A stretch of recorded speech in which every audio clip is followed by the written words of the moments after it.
Енді қарайық.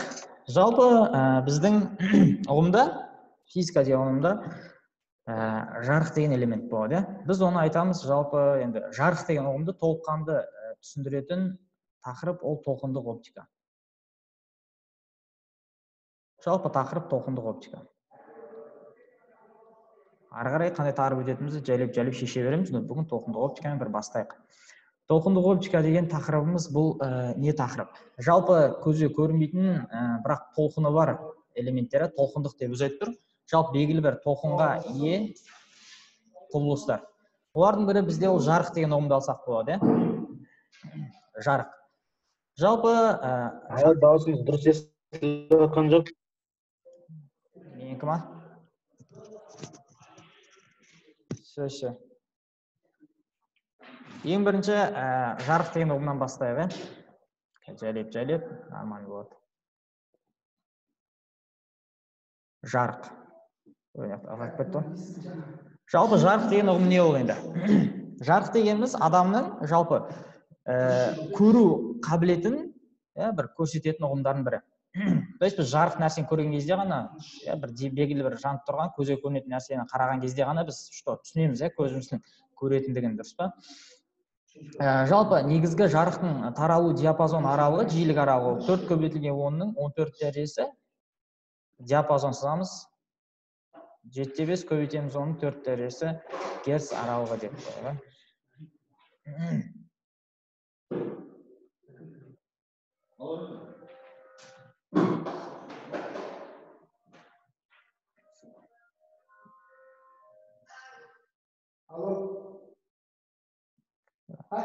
Қарайық енді. 4 көбейтілген 10-ның 14 дәрежесі, 7/5 көбейтілген 14 дәрежесі герц аралығын құрайды екен. Бұл біздегі жиілік, жиілік нью1, мына жиілік нью2.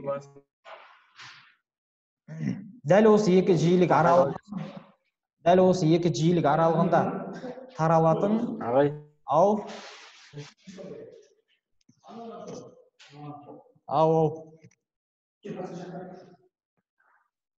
қазір. Негізгі жиілік диапазон аралығы 4 және 7/5. Дәрежелері 10-ның 14 дәрежесі және 10-ның 14 дәрежесі герц аралықтары. Дәл осы жиілік аралығында біздің көру қабілет.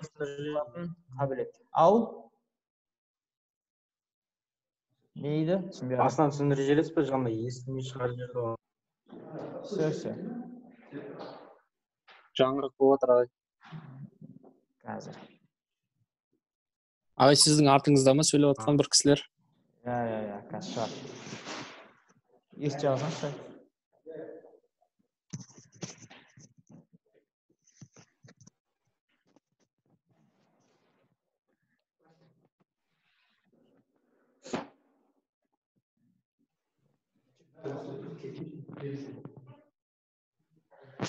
Так, все.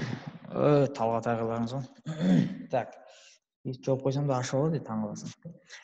Жалпы жарық дегенімізде осындай жиілік аралығында тарала алатын, негізі көру қабілетін ұсынатын бір қасиеттердің бірі. Бұған сәйкес біз білеміз, жарық дегеніміз ол С тең 3 көбейтілген 10-ның 8 дәрежесі метр бөлінген секунд жылдамдығымен таралады.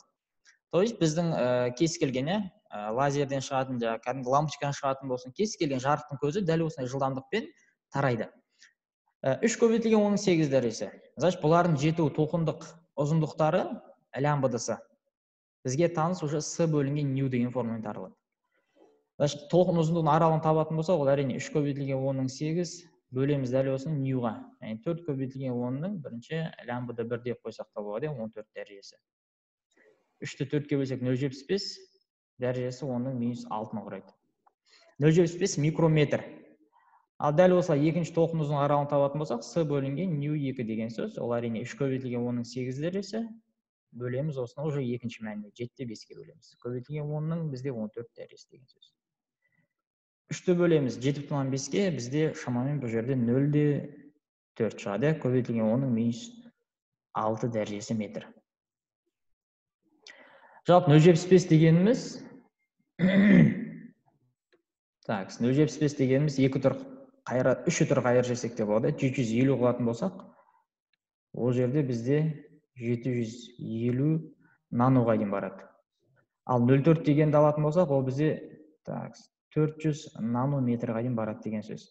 Яғни дәл осындай жиілік, дәл осындай тоқым ұзындығы аралығында тарала алатын біздегі көздің көру қабілеті. Яғни жарықтың негізгі ерекшеліктері осы екен. Бірінші оның жиілігі болады, дәл осындай аралықта.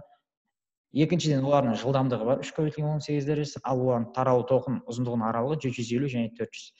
Байқасындар, мынандай сұрақтар келеді. 4,10 14 дәрежесі, 7,5 14 дәрежесі герц аралығында таралатын сәуленің түрі дейді. Ол біз айтамыз көрінетін жарық деп.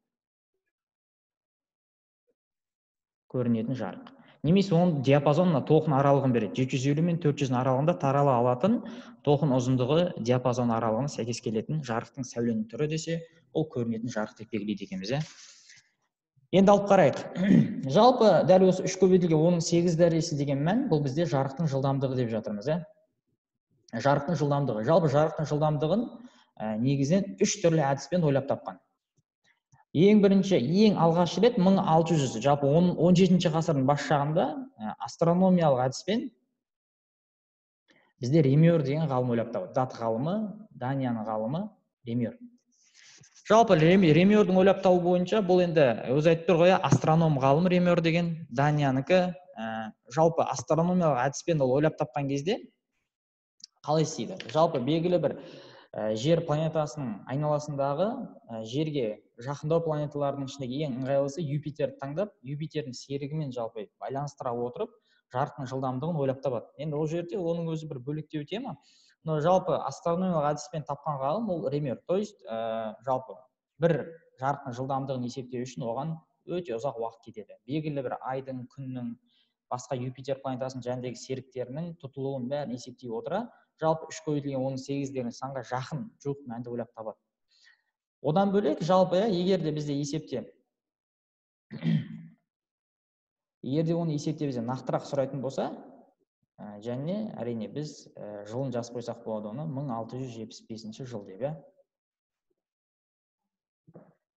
Екінші, жалпы Ремердің ойлап табуынан кейін жарықтың жылдамдығын дәл осы 3,18 екендігін ашады, лабораториялық әдіспен ойлап табады. Лабораториялық әдіспен. Лабораториялық әдіспен Физо деген француз ғалымы Физо ойлап табады. Жалпы Физоны ойлап табу бойынша бұл лабораториялық әдістермен, яғни бір бөлмеде отырып, жалпы тек қана жүріп, саяхаттап, күндерді, айдың тұтылуын бәрін салыстырып жүріп ойлап таппайды, жай ғана бір бөлмеде отырып, белгілі бір заттарды қозғалтып, лабораториялық жағдайда дәл осы Физо негізгі жарықтың жылдамдығын ойлап табады екен. Яғни 3,18 екенін ойлап таппайды, жай ғана сондай мәнге ие екенін дәлелдеп шығарады. Ал ол санды шығаруына оның себеп болған жыл 1849 жыл деп айтады. Ал енді үшіншісі, жалпы соңғы ойлап табудың түрі ол оптикалық аспап арқылы дейді. То есть айна, белгілі бір линзаларды қолдана отырып, айналық әдістермен сәулелерді шаша отырып, ойлап тапқан негізгі үшінші әдіс бойынша ол жалпы біздегі Майклсон деген ғалым. Майклсон деп жазып қояйық. Майклсон. 1881 жылы. Дәл осындай үш түрлі әдіспен. Қандай жолмен тапқан дедіңіз? Майклсон оптикалық әдіспен, яғни айналарды белгілі бір сәулені, күннің сәулесін түсіріп, жалпы мектепте бізде Оптикалық па? стеклоға, белгілі бір телефонның жарығына түскен сәулені басқа бір жерге шағылыстыра отырып, жалпы бірнеше айнаны қойып, дәл сол жарықты бөлек отырып ашқан ғалымдардың бірі Майклсон. Жалпы бұл біздегі келуі мүмкін негізгі сұрақтарымыз белгілі жарық жылдамдығына байланысты. Енді жарық туралы ұғымды бізде үш түрлі негізгі заңдылықтар бойынша ойлап табады. Так, бос жерін жаза берейік. Енді қарайық. Соткаларын бұрып қойсаңдар болады, ыңғайлы екен. Экран поворот. Поворот экранын қойып па? Аха, оңай жақсы көрінеді екен. Поворот экранын қойып, Çok аккуратно жатқызып қойсыңдар, үлкенде болып көрінеді, шетіндегілерде көрінеді.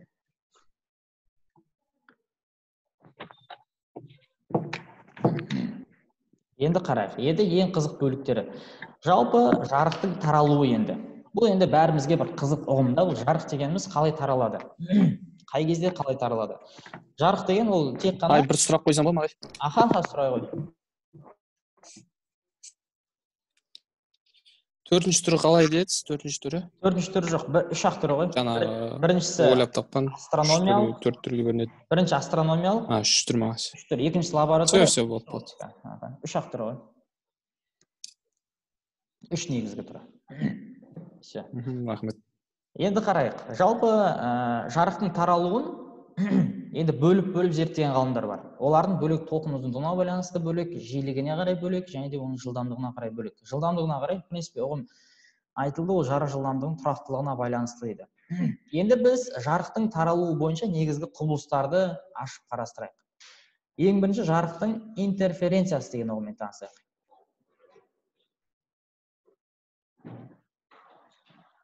Интерференция. Жалпы интерференция құбылысы дегеніміз не ол енді? Интерференция дегеніміз, жайлап жазып алыңдар, наверное. Когерентті жарық толқындарының қабаттасу салдарынан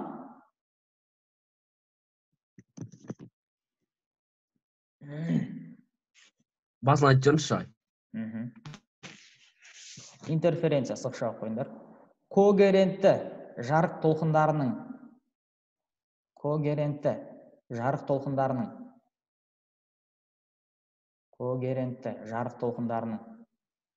қабаттасу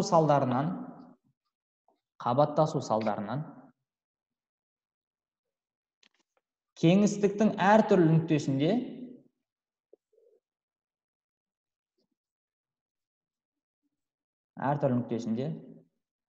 жарық тербелістерінің күшеюі немесе әлсіреуі.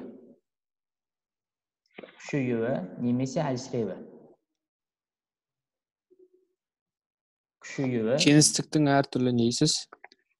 Кеңістіктің әртүрлі нүктесінде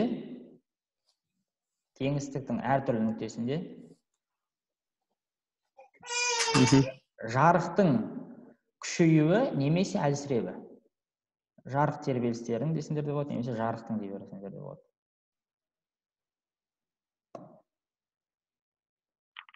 Күшеюі немесе әлсіреуі.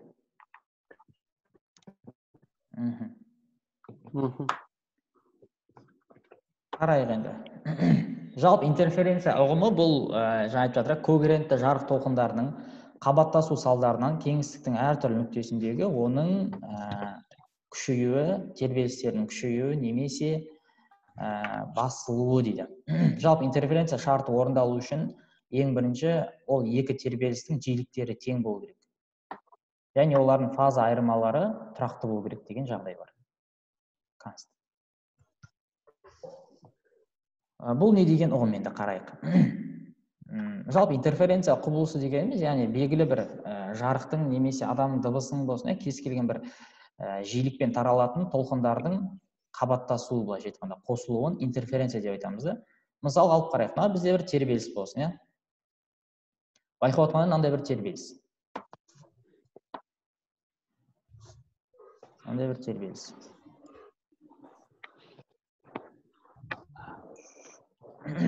Тербеліс. Жалпы интерференция шарты бұл екі түрлі формада жүреді. Біріншісі ол максимум шарты, немесе минимум шарты, то есть күшею шарты, немесе әлсіреу шарты деп айтады.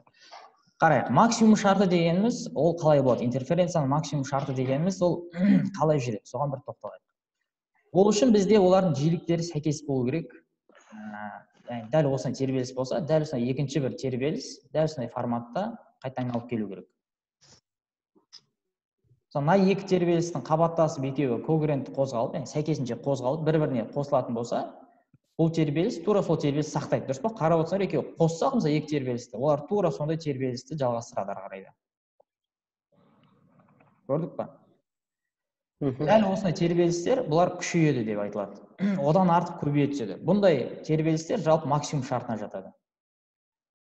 Максимум шарты негізгі формасы былай деген сөз.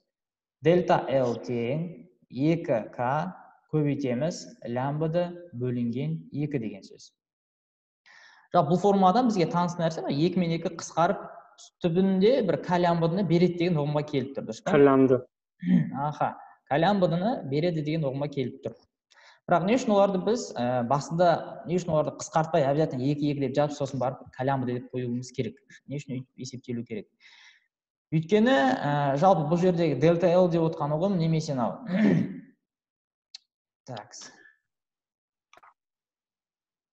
Дәл жаңағыда айтқанымыздай күшеюі немесе басылуына байланысты олар негізгі формуласын айтып жатыр, максимум шартына байланысты ұғымды түсіндіріп жатыр.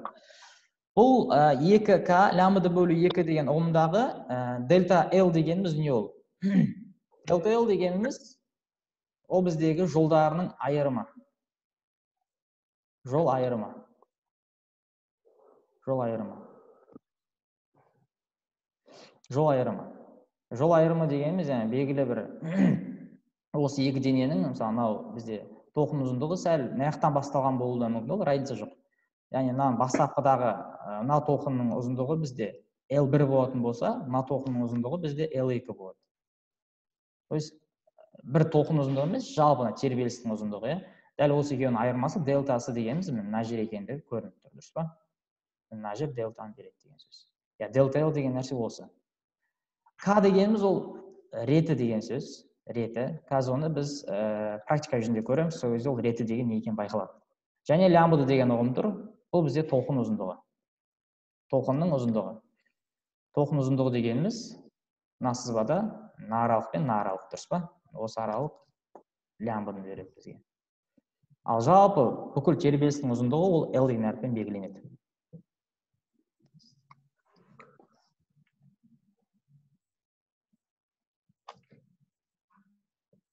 Қарайық енді. Егер де дәл осы тербеліс, осы екі тербеліс, тоқым жалпы дыбыс тоқымы немесе сәуленің тоқымы дәл осы екі тоқыммен келіп екеуі біріне қосылса, және олар дәл осы тербелісті құрайтын болса, онда ол күшейеді деген сөз. Ал максимум шарты бұл күшейеді. Күшею үшін бізде К деген ұғым бұл бүтін жұп сандарға тең болу керек. Жұп сан болу керек. Көрдік па? То есть, лямбда бөлу 2 деген нәрсе не үшін қойылғандығы, қараңдар, осы жерден белгілі. Лямбда бөлу 2 дегеніміз, то есть, 2-ке бөлінетін сан болу керек деген сөз, жұп сан болу керек. Сол үшін 2-ке бөлу деген өйстіп ашылып жазылады.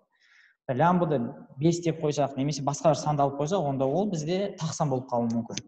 Ал бұл максимум белгілі, бізге максимум шарты белгілену керек. То есть, күшею керек тербеліс қосылғаннан кейін. Сондықтан да біз ол шартты дәл осылай алады екенбіз. Енді қарайық. Жалпы бұл жердегі максимум шартының формуласы ол дельта L тең жай ғана К лямбда. Енді бізде дәл осындай тербеліс бар, бірақ мынандай жағдай бар. Қарайық енді.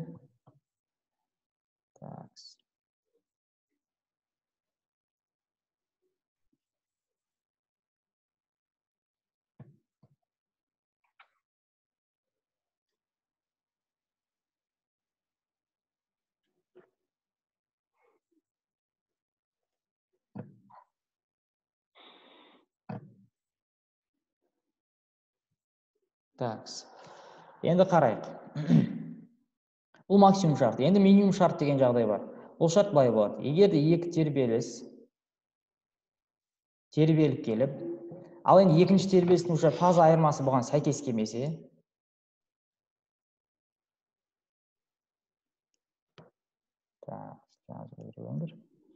қарайық енді. Егер де екіншісінің тербеліс бұған сәйкес келмесе, сәйкес келмеу деген жағдай, қараңдар енді. Мына тербеліс дәл осылай басталады бізде, дәл осылай аяқталады. Ал енді екінші бір тербелісіміз уже былай басталады.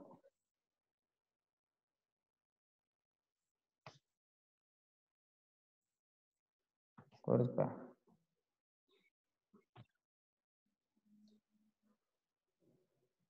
Мынандай бір екі тербеліс болсын.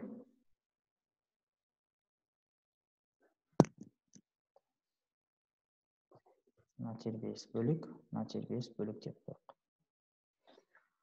Енді мына формуладан бізге белгілі нәрсе не ол енді, қараңдар. Мына жерде уже тербелістердің фазаларын байқасақ, мына жерде жоғарыда тұрса бірінші фазасы, мына жақта төменде тұр. Мына жақта төменде, Қарама қарсы. мына жақта басында тұр, қарама қарсы фазалары. Мынанікі үстінде тұрса, мынанікі астында тұр. Мынанікі астында тұрса, мынанікі үстінде тұр. Мынанікі үстінде келсе, мынанікі астында.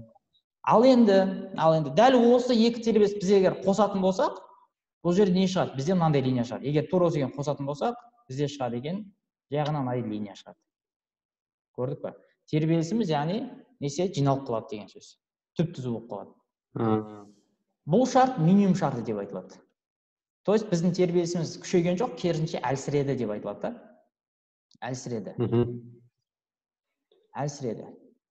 Әлсіреген жағдайда бұның формасы былай болады. Дельта L тең 2K плюс 1 сыртында біз көбейтеді екенбіз лямбда бөлу 2-ке. Енді қарайық мына жағдайда.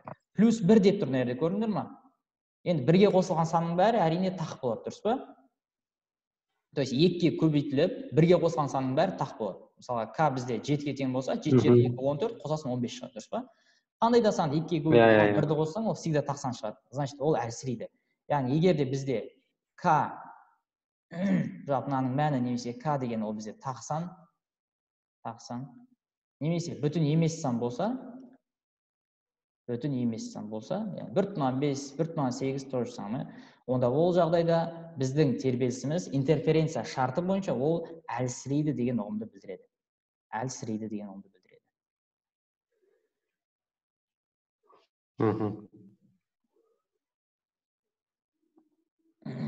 Бүтін емес, значит.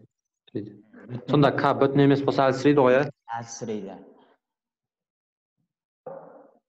Енді дәл осы интерференцияны практика жүзінде көрейік енді. Енді осы нәрсенің бәрі бізге түсінікті болу үшін біз практика жүзінде көрейік бұл нәрсені.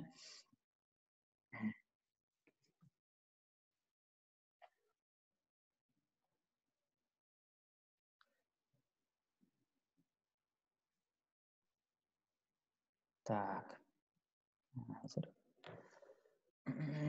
Енді қараңдар қазір.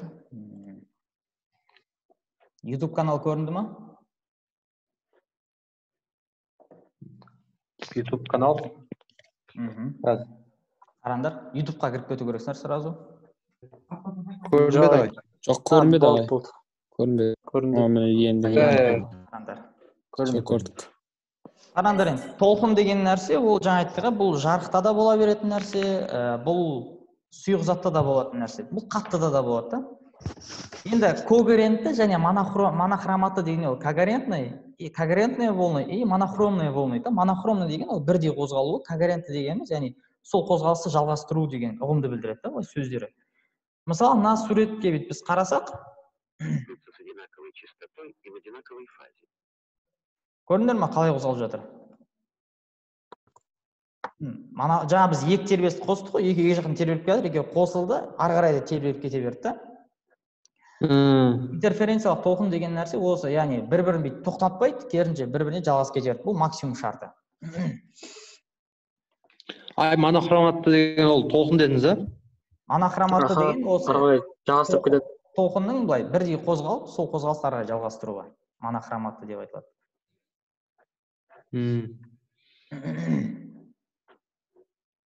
Қазір тағы бір видео көрсем, тағы да бір нәрсе көрсетейін. Так. Енді қарайық. Жалпы интерференцияның максимум шарты бар, және де негізгі минимум шарты деген екі түрлі жағдайы бізде бар екен. Енді мынандай нәрсе.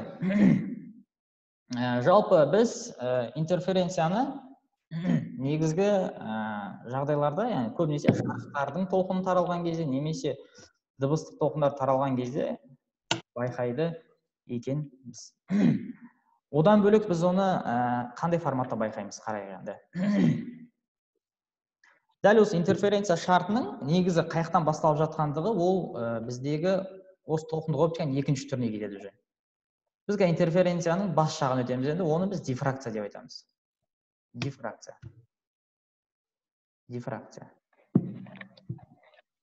Дифракциялық торма или дифракцияның өзі. Пока что дифракцияның өзі. Негізі бір нәрсе ғой, бірінші дифракциядан бастайық. Дифракция сызықша қойып қойыңдар. Так, дифракция деңдер, сызықша қойып қойыңдар.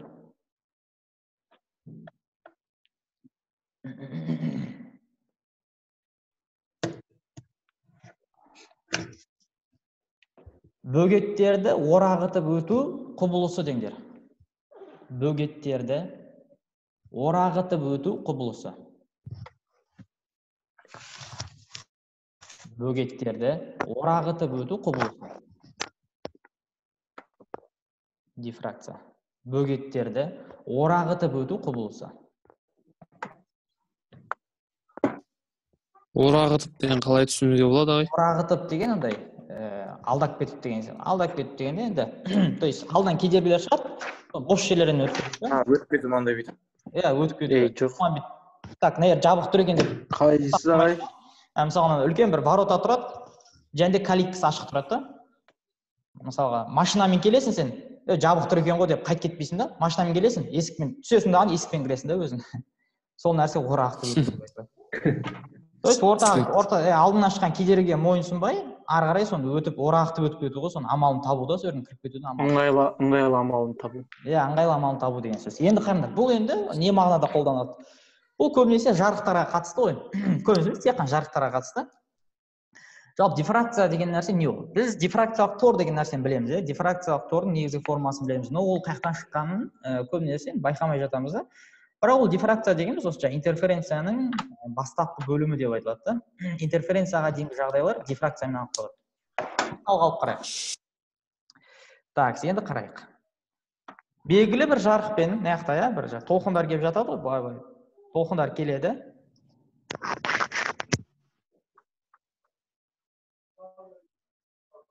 Толқындар келеді. Мына алдымызда тұрған бөгеттер, мына көк көмбе көк тұрған, біздегі бөгеттер осы. Иә. Толқын келеді, тайын байқасаң аралары ашық дұрыс па? Сол ашық орталардан өтеді ол бөгеттер. То есть осы толқын келе жатады, осы ашық орталардан өтеді толқындар. Ашық орталардан өтеді. Ал осы толқындағы егер де алдынан мысалға бір егер де фонарик, например, фонарик түсіресің, жарық түсіресің, стена жақын тұрса, фонаригің кішкене ғана орын алады да, стена алыстаған сайын фонарик дәу бола береді анау. Үлкейе береді да. Яғни сол жарықтың күшеюі деп айтылады да.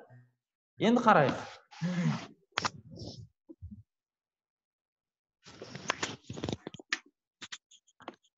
Так, соны біз былай да айтсақ болады.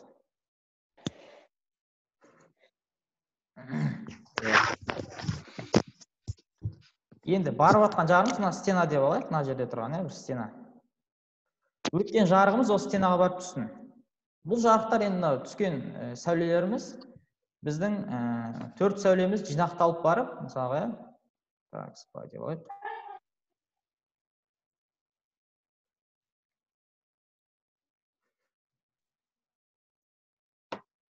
Бір нүктеге барады. Жалпы барлық сәулелеріміз жинақталып, барлығы бір нүктеге барып түседі. Мынандай бір нүктеге барып түседі бәрі. Бұл нүкте осы жер ғана бізде нені құрап тұр? Жарықты құрап тұр осы жер. Осы жер белгілі бір жарықты құрап тұр деп айтамыз. Енді алып қарайық. Бізде бұл жерде бұрыштар қайдан пайда болады? Жаңа формуламыздағы көп элементтер қайдан шығады? Бұл бізде жарықтың бәрі құрап тұрған бір амплитудалық орта деп айтылады да. Бұл жерде рет деген нәрсе пайда болады.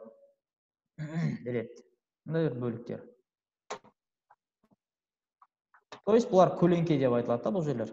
Жарық ана жерге түседі, мына жерлерге де жарық түскендей болады, қараңғылау болып тұрады да бірақ. Енді алып қарайық. Мысалға бізде мына түсіп жатқан жарықтың толқын ұзындықтары бар әрқайсысында, лямбда деген дұрыс па? Лямбдадан толқын ұзындықтары бар. Ал енді біздегі торлар, дәл осы тордың периоды деген нәрсе, осы тордың басынан бастаған кезде, мынаның басына дейінгі ара қашықтық жалпы D деген әріппен белгіленеді осы жер. D. D дегеніміз тордың периоды. Тордың периоды. Жалпы период деген нәрсе физикада механикалық. Дауысыңыз дұрыс естіліп жатқан жоқ. Дұрыс естілмей отыр ма? Все, қазір жөндейміз. Қазір. Ағай, Д болған кәдімгі печатный Д ма или кішкентайды ғой, кішкентайды. Латиница кішкентайды. д деген қалай дейсіз, түсіндіріп жібересіз ба? Тордың периоды. Так, кішкентай д. Период. Қазір. Мына жақта бір-екі ақауларды жөндеп. Қай жерден қай жерге дейін деді, соны түсінбей қалдық.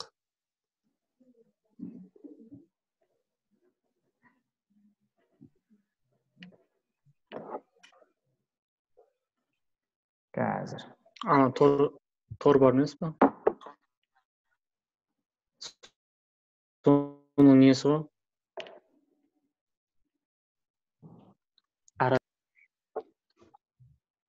Қазір бір минут. Қандайына сет слава жарып жатырмын что-то.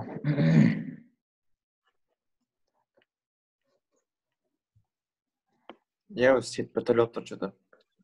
Сет слава жатыр мен жақта. Қазір.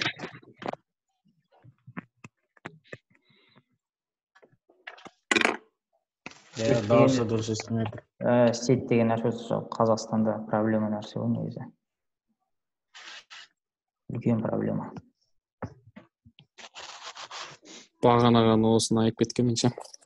100 адам отырса вообще ғой. Қазақстанда өте слабы ғой сет деген нәрсе.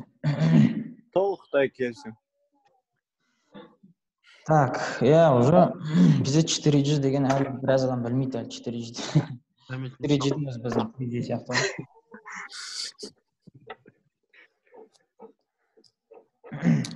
Так, қарайық енді. Аха. Өйткені қаланың ортасына түрмелер орналасады. Біздің бір минусымыз сол да Қазақстанда. Түрмелерді қоя салады ортаға. Қалған уақытында сет слабить етеді, қалған уақытында сетті күшті қылады, түсінбейсің. Енді қарайық. Так, сызбаға қайттан так, бір минут. Так. Все, суретке қайттан келдіңдер ғой.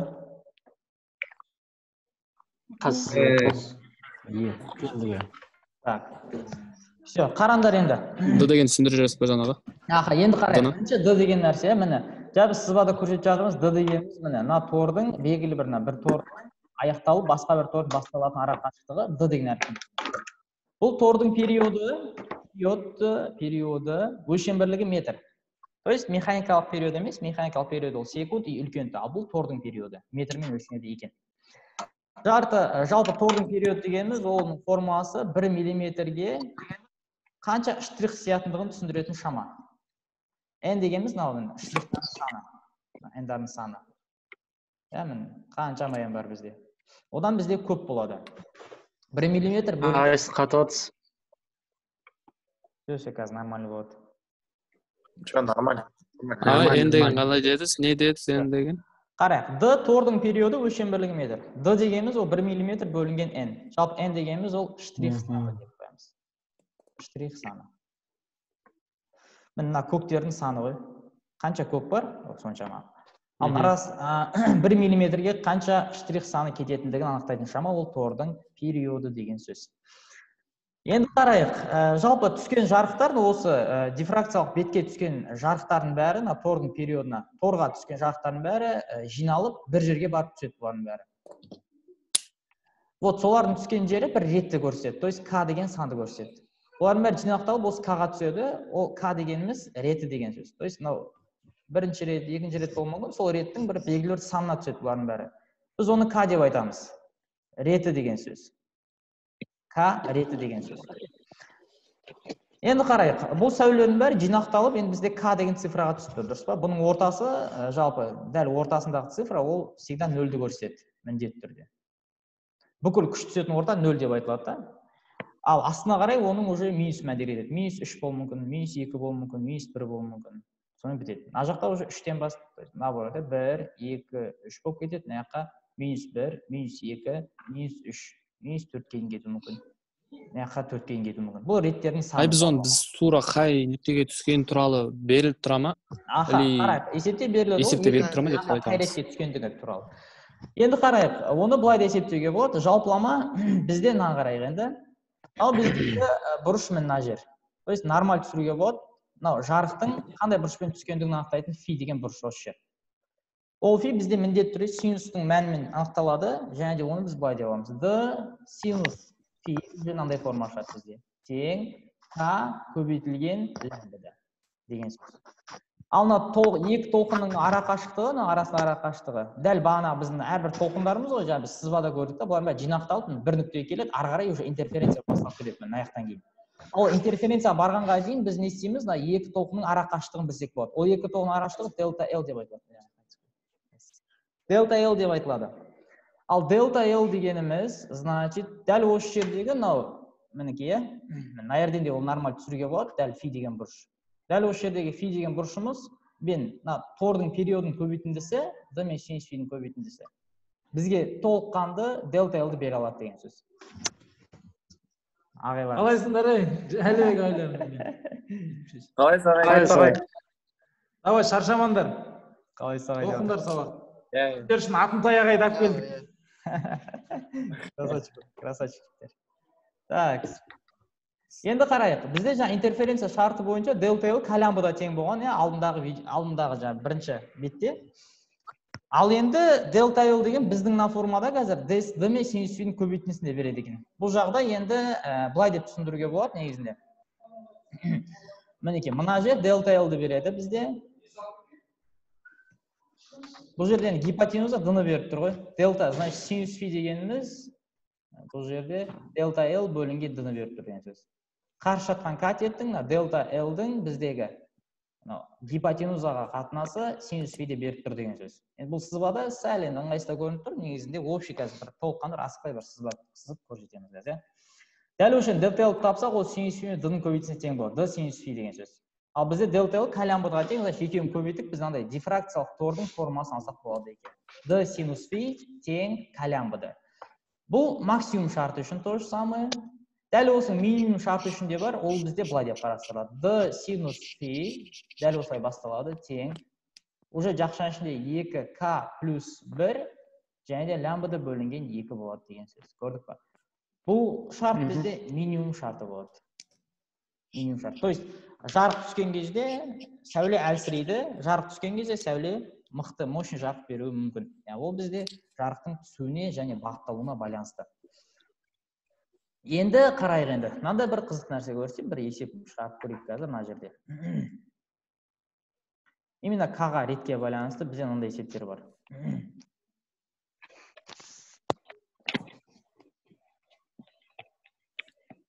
То есть бізде сұрақ ретін сұрау мүмкін, именно k-ның өзін сұрау мүмкін, тура қай нүктеге түскендігі туралы. Және де осындай реттерден қанша бар деп те сұрау мүмкін. Общий k-ның реті қанша штук бар деген де сұрау мүмкін. Көрдік па?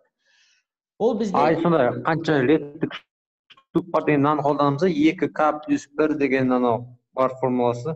Жоқ, бұл форма негізі редкіс жүреді, бұл нәрсе асыға қолданыла бермейді. Минимум шарты деп келген кезде ғана бұны қолданамыз. В основном бізде үстіндегі форма келеді. Мысалы, мынандай есептер келеді да, қараңдар. Көбінесе оқушылар шатасатын жері осы жер. То есть k-ны тап дейді, в принципе k-ны табады, сосын мынандай реттердің санын сұрайды. Қанша мынандай рет бар деп. То есть ол ретін нақты сұрап тұр, ол 3-ке тең екенін тауып тұр. Бірақ сондай реттен қанша бар екенін біле алмай қалады да. Біз оны қалай білеміз енді, қараңдар. Өздерінде шамамен есептер мүмкін олай. Оны мына сызбаны білсек, сразу есеп шығаруға болады. 3 болса 7 болады, дұрыс айтады. Кім айтып отыр? Аха. Мен Бекзат. Мен ғой деп қойсын. Сонда 4 болса 8 болмаса да? 4 болса 8 емес, қанша болады? Жоқ, 9. 4 болса 2-ге көбейтесің, біреуін қосасың ғой. Иә. Дұрыс. Сонда ол әлсіреп жатыр ғой. Как раз то есть, мысалы, есептеп болады, например, синус фи деген көбінесе есептеп берілмей қалып жатады да, что 90 градус деп ше, перпендикуляр деген, сәл конкретно жарық түсіп тұр деген сөз жерге. Есепте, мысалы, d-ны айтады бізде. Шамамен d-мыз бізде тең болсын. Ағай, менде қазір көрінбей. Кімде? Бекзатта ма? Не ол ағай? Жоқ, менде емес. Все нормально болып енді. Арасында өзі не сияқты қалады өзі бүйтпейді. Толқындар ғой, сол толқындар ортадан кедергілерге ұшырап қалып жатыр ғой, дифракция жетіспей жатыр ғой. Яғни столбардың арасы бізге келіп жатқан сәулелер ғой бұлар. Жетіспей жатыр ғой осы. Ауытқып кетіп жатыр ғой басқа жаққа қарай. Минимум шақты кездесіп жатыр. Как раз біздің сабақ екен ағай. Иә, как раз сабақ отыр ғой. Менде көрінбей жатыр ағай. Сөз, қақта тұрасың сен? Ауылда біз айдалды. Әлі қап-қара болып тұр ағай. Енді Қаратаудансың ғой енді. Не қара болып жатыр? Экран қарап Көзім ба? Мынау сотқы ма? Ол өзіңнің сетіңе байланысты ғой. Көп сөйлемеңдер. Так, енді қарайық. Мысалға есепте берілсін бізде қарайық енді. Например, былай деп, D емес мейлі былай берілсін. Қап-қара болады. Так. Delta L деген нәрсе жаңа айтып жатыр, пока даусымыз ести тұр енді. Бізде Delta L дегенді айттық, жол айырмасы деп айттық, жолдардың айырымы деп келеді есепте.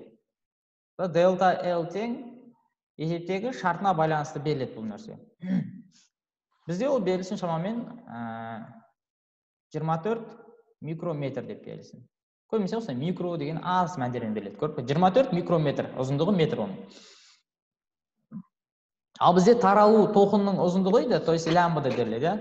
Тоқынның ұзындығы лямбдасы бізде шамамен болсын 12 микрометр болсын. Сұрақ, ретін табыңыз дейді қаны, және осындай реттен қанша штук бар дейді. Оны кішкентаймен белгілей салайық. То есть бұл жерде D синусының орнына полностью не беріліп тұр? Delta L беріліп тұр. Значит, бізде форма мен на форма бізге ыңғайлы болып тұр ғой. Delta L тең K көбейтілген лямбда дейміз. Осы жерін K-ны табамыз, Delta L бөлінген лямбда болады. К лямбда ма? Delta L бөлінген лямбда. Delta L деген енді бізде 24-ті беріп тұр, K бізде 12-ні беріп тұр. Егер бөлетін болсақ, 2 шартындығы түсінікті. Бесеу бола ма? Одан кейін. Значит, бізде общий цифрасы бесеу деген сөз. То есть, Ал формуласыз қалай? Қарандар, формуласы оны былай деп қарасақ болады. Бағана сызған суретіміз қарандар да мысалға.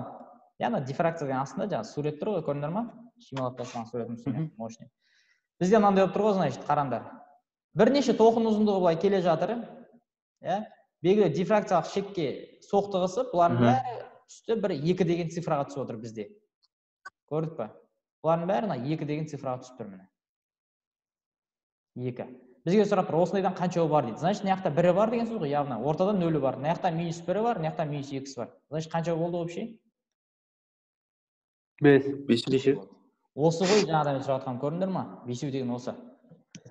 Осындай реттердің саны да цифрасы деген сөз түсіндіңдер ма? Жұмысына осыған вообще қанша бар деген. Ана плюс 1 деген сонда 0 ала берсек болады соқай. Типа 2К плюс 1 деген. Я. Ағай сұрақ қойсам ол? Аха, қоя ғой. Мысалы бізге осындай есеп беріледі да, К-ны табу үшін 24-ті 12-ге бөлеміз 2 шығады. Сонда екінші ретті болады да, сосын оның n санын табу үшін 2-ні 2-ге көбейтіп 1-ге қосамыз, сонда 5 ретті бола ма, 5-ші санды бола ма? Общий 5 ряд бар деген сөз ғой. 5 толқын, 5 кештен тұрады деген сөз андай. 5 қатардан тұрады. Аха. Түсінікті, рахмет. Формула жаңа ғой. Ержігіт. 2К плюс 1 деген форма әдемі кетеді ғой үшін берген. Ержігітіне біліп тұрған нәрсені сұрап отырсың. Көп сөйлемеші. Просто ұйықтап қалған ержігіт.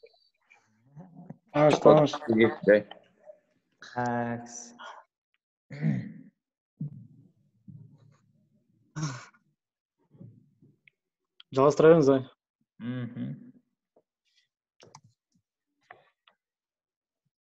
Так.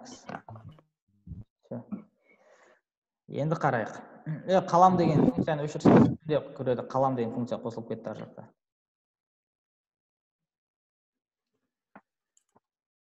Балалар әдейі ойнап істеп жатқан шығар.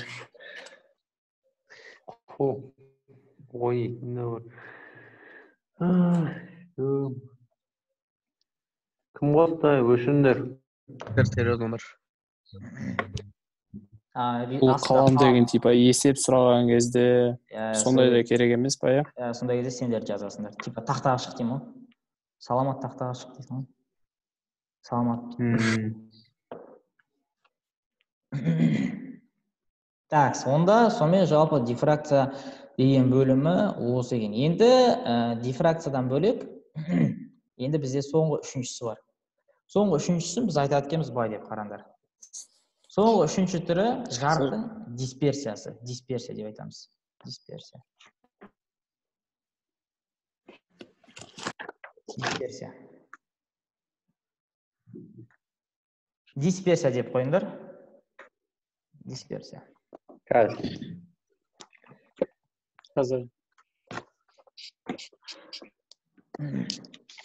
Дисперсия. Жазып қойыңдар ережесін. Дисперсияның және кетігі ережесін жазып қойыңдар. Заттың сыну көрсеткішінің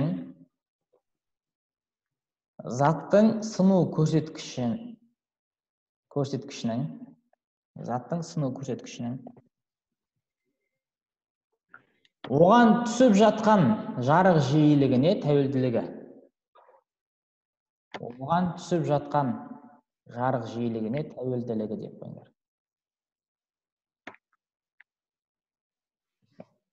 Оған түсіп жатқан қалай ағай? Андай интернет естімей. Оған түсіп жатқан жарық жиілігіне тәуелділігі. Оған түсіп жатқан жарық жиілігіне тәуелділігі. Жарық жиілігіне тәуелділігі. То есть сыну көрсеткіші жиілікке тәуелді дегенді түсіндіретін заң ғой бұл дисперсия деген. Дисперсия. Бағай кішкентай ба жазғаныңыз қазір ғана? Кішкентай n. Сыну көрсеткіші бұл. Ал нью деген бұл жиілік. Өлшем бірлігі гц, герц. Так, қазір қызық көрсең сендерге. Мынау неге ұқсап тұр? Кім табады? Самолетке. Нет, призма емес. Артында кабелі бар. Истребительге. Конусқа ма? Не емес па? Аспанда ұшатын ғой да. Отправок па?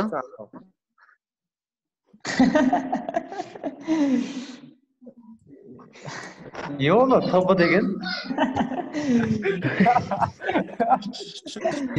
Баха деген. Тобы оны? Тобы ғой? Тұрғы телевизор. Телевизор тобы деген. Сурет салу қабілетін әлсіз ба? Или сендердің ойлау қабілетін? Ағайдың артындағы несі ма? Шнуры ғой артындағы. Тоққа сұқ қоғам мұны. Ағайынан бұлай салсаңыз болады еді негізше. Диван сап қойсаң сұра түсінетік деп қойсы? Көрсетем ағай бұлай. Бағаға алмай қапты. Баққа сен үш бұрышшын ба не? Деп салсаңыз түсінетіп қой. Йо, сенікі вообще. Просто мына қазір бір не көрсін деп атқаным ғой. Артынан көрсін деп атырмын ғой мен артынан. Артынан да үш бұрыш еді ғой оларды дәу бүйтіп қалған андай. Баяғы телевизорлар ғой. Баяғы. Совет өкіметіндегілер ғой, совет. Енді бұның біздің дисперсия не қатысы бар десек оны. Қатысы бар ағай. Қатысы жоқ ашын. Сендердің нелеріңді ойлау қабілеттерін тексерейін деп айта салам дегенсің ба? Так, қараңдар. Қатысы бар. Енді қараңдар, жалпы телевизор деген нәрсе, қараңдар енді. Телевизор бізге цветной болып көрінеді, дұрыс па? Цветной телевизор ғой үйде көретін. Бесцветный, черно-белый болса, көрмейсің ғой телевизор, никогда осындай ол. Дисперсия деген заңдылықты бұрын ашпай тұрған кезде бәрі черно-белый телевизор көретін ғой. Менікі қазірде сондай. Онда саған телевизор ауыстыру керек. Айта бермеш пе? Онда саған телевизор ауыстыру керек. Бұл мангоны айтып Кеттік өтпесей қайтесіз телевизор екен ғой. То есть бұның бетінен бізге жарықтар шашырайды. Белгілі бір жарықтар шашырайды, түрлі түсті жарықтар. То есть бұның ішінен бізге бір сәуле келіп түседі. Бұл келіп түскен сәуле ортада дифракциядан өтіп бізге жарық болып көрінеді. Біз оны қараймыз ары қарай. Дәл осы бізге өткізіп жатқан құбылыс ол дисперсия деп айтсақ болады. Жарықтың дисперсиясы. Жарықтың дисперсиясы дегеніміз белгілі бір оптикалық осьтен өткеннен кейін, бізде физикада оны көбінесе призма деп айтады, өйткені бұны ашқан ғалым Ньютон ғой. дисперсияны ашқан ғалым Ньютон.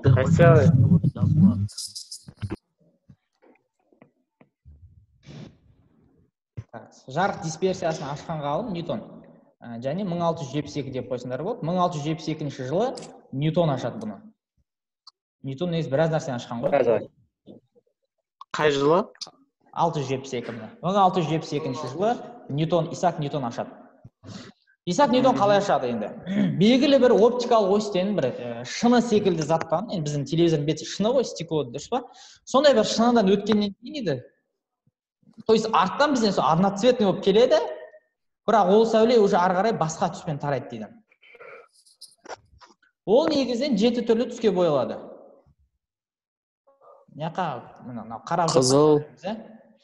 Қызыл, сары, сары, дәл өзі радуганың 7 түсі. Бірақ ол 7 түстің ортасындағы 5 түсі вообще бізге керегі жоқ қой. Бізге ең керегі, ең бірінші ақ, қызыл, ақ дей ма? Жоқ, дұрыс айтады негізі ақ деп. Кеватқан түс ақ қой, мына түс дұрыс айтады. Мынау ақ түс кәдімгі. Мен айттым мен. То есть бір түстің ішінде, бір ақ деген түстің ішінде бірінде 7 түс бар ғой, 7 бірдей түс бар ішінде. 7 түс бір ақ түс береді деген сөз, да? Дәл осы ақ түсті біз белгілі бір призмалық ортадан өткізгеннен кейін, то есть мынадай біраз қасиеті бар, призмадан өткізгеннен кейін ол дене 2 түрлі түске 7-ге бөлінеді. 7 түрлі түске боялады.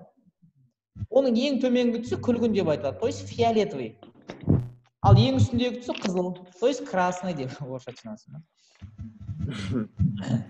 Енді қараңдар, бұл жерде сыну көрсеткіші деген нәрсе жиілікке тура тәуелді нәрсе, дұрыс па?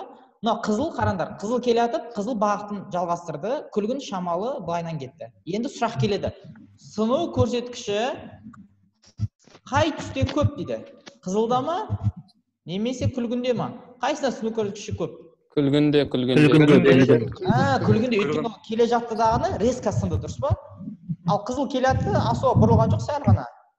То есть сыну көрсеткіші ең жоғары күлгін. Значит, жиілігі ең көбі де күлгін деген сөз. Маған сәйкес. Дәл осылай айтып өткенбіз. Ал енді қараңдар, енді мынандай қызық бар. Түстерге байланысты сұрақтардың бәрін шашасыңдар енді. Лямбда тең v бөлінген нью деген форманы біз жаңа басында айттық, дұрыс па? V бөлінген нью, тоқым ұзынлығы формасы, немесе с бөлінген нью деп те айта береміз. Дәл осы формадан, жодан қатып қалыңдар осыңдар.